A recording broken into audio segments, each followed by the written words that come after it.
Slavoj Žižek is a contemporary Lacanian Hegelian philosopher, and in this video I hope to explain some of his theory with reference to the following joke he often recounts, walking through some of his inspirations along the way, including Lacan, Marx, and Freud.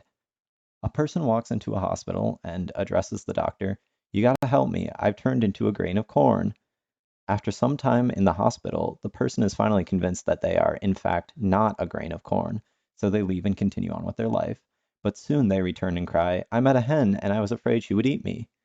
The doctor responds, "But you shouldn't be afraid of that now that you know you aren't a piece of corn, but a human." And the person replies, "Of course I know that I'm not a grain of corn, but does the hen know that?"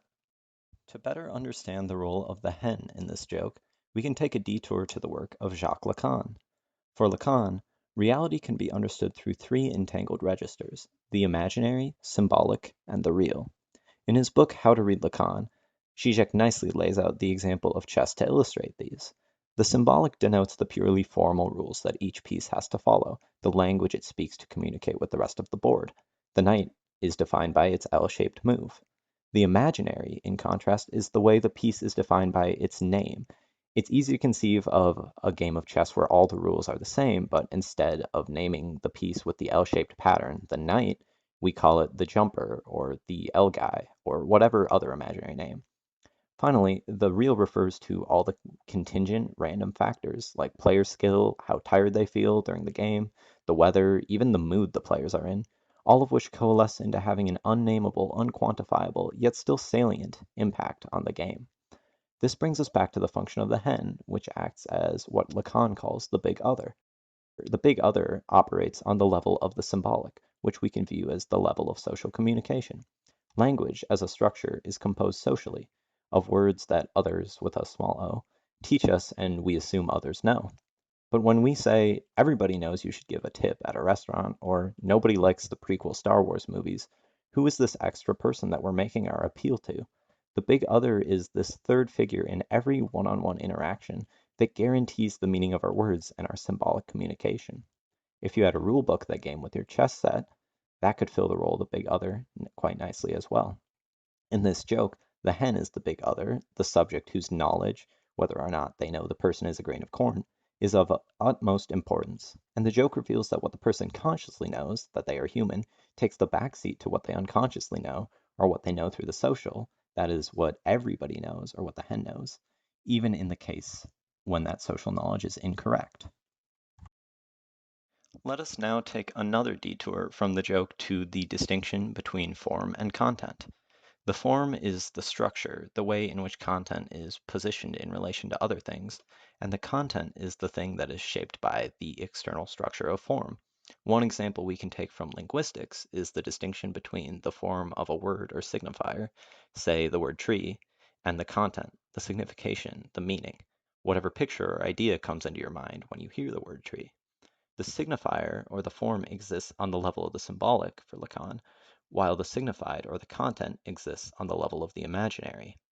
And this distinction is critical for understanding Freud's dream theory, that is, the distinction between form and content.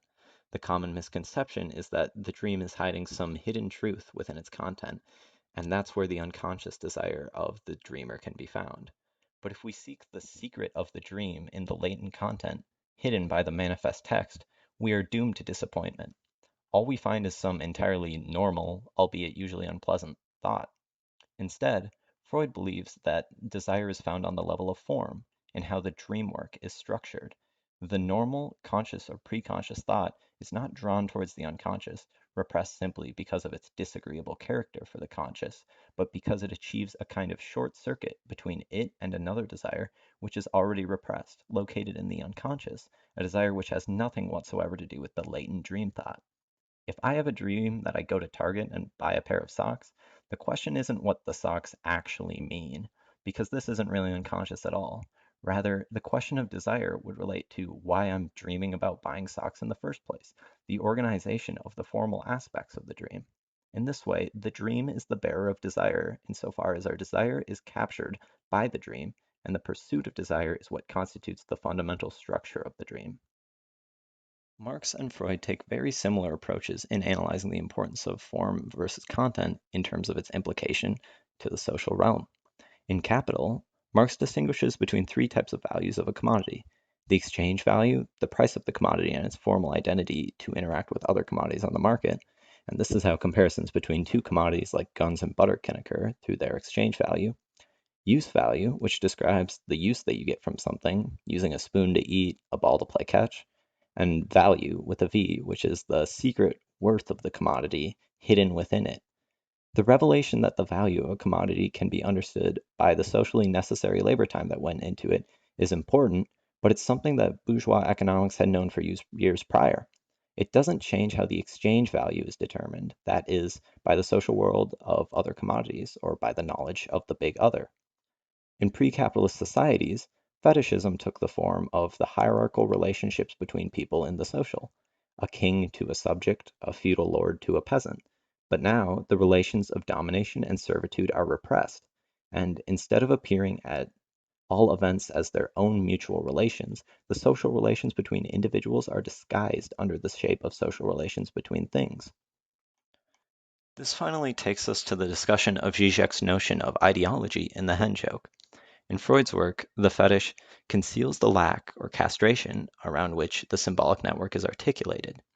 Zizek's idea of fetishistic disavowal, then, is a statement of the following structure: I know very well, but still. In the joke, the disavowal functions like, of course I know I am not a grain of corn, but still, for the hen, it is as if I am a grain of corn. With money, the structure goes, I know that money is a material object like others, but still, it is as if it were made of a special substance over which time has no power, and this is how it acts as a social mediatory force. And herein lies the strength of Zizek's critique of ideology. Even when one no longer consciously believes in the power of money, the commodities believe in it. Thus, the individual may not believe, but the thing believes for them. Marx's original critique of ideology goes that they do not know it, but they are doing it. In the case of the money example, this would imply that people do not know that money isn't a mystical substance, and as a result, they use it for mystical purposes like market exchange. But Zizek's reformulation of ideology is that they know not what they are really doing. Ideology isn't some false reality that we can find the truth, the objective reality, underneath, the same way we aren't looking for the secret content of the dream or the commodity, but rather how our very reality, on the level of form, is distorted by our fetishistic perceptions. The problem is that in their social activity itself, in what they are doing, they are acting as if money, in its material reality, is the immediate embodiment of wealth as such. They are fetishists in practice, not in theory. What they do not know, what they misrecognize, is the fact that in their social reality itself, in their social activity, in the act of commodity exchange, they are guided by the fetishistic illusion. Thanks for watching. My goal with this video was to use a funny little joke as an avenue to introduce the Lacanian idea of the big other, Marx's idea of commodity fetishism, Freud's dream theory, and the revolutionary work that Žižek has done synthesizing these thinkers to articulate his own theory of ideology. The similarities in the approach to form versus content for these thinkers was a departure from each of their respective fields at the time, and opened up a lot of new incisive theorization. This video draws a lot on these two Žižek works, but mostly from the Sublime Object of Ideology, where all the quotes are from too. Check them out if you're interested in more. There are PDF links in the description for your leisure. This video was a cursory overview of a lot of complex topics, so the goal is just to pique interest and share cool ideas. Feel free to put any questions, requests for future videos, or general thoughts in the comments down below. Like the video if you enjoyed it, and subscribe if you want to see more.